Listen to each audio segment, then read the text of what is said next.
एक बार की बात है, जंगल में एक बहुत चालाक और ज्यादा बोलने वाला बंदर और एक भोला भाला शांत स्वभाव का हाथी रहता था। एक दिन बंदर बोला, अरे हाथी दादा, शरीर तो पूरा पहाड़ जैसा है, लेकिन चाल बिल्कुल सरकारी दफ्तर जैसी। हाथी मुस्कुराकर बोला, अरे बंदर भाऊ, धीरे चलने में भी मजा है, कम से कम गिरता तो नहीं। बंदर को मस्ती सूझी। वो बोला, चलो आज तुम्हें तेज चलना सिखाता हूँ। बंदर हाथी के सिर पर बैठ गया और चिल्लाने लगा, लेफ्ट लेफ्ट, राइट राइट। अरे नहीं रे बाबा, सीधा। हाथी कंफ्यूज हो गया और धड़ाम सीधा कीचड़ में बैठ गया। हाथी बोला, अरे बंदर भाऊ, ये ट्रेनिंग है या मजाक?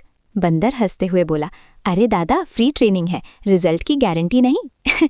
इतने में सारे जानवर हंस पड़े और हाथी भी हंसते हुए बोला, अरे चालाकी ठीक है, पर दोस्ती में कॉमेडी जरूरी है।